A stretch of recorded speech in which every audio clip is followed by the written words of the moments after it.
Ito, pisang ko si Lalog. Ito, ang pinsan kong syupatero. Ayan. Ayan naman. Ito, ang taga-hugas namin. Ayan. Ang manager. Manager. Papainom niya ng mamaya. Ito si Irka Makulit. Ang anak ng manager.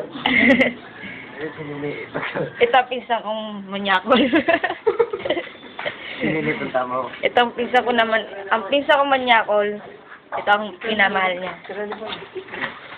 Ito, manyakis din to. Ito si Renny Boy. Nagtitinda ng kape niya. Smile! Kaway ka nga dyan, Renny Boy. Kaway ka nga. Iyak. Ito pa. Ito, pinakamanyak sa lahat ng pinsan ko.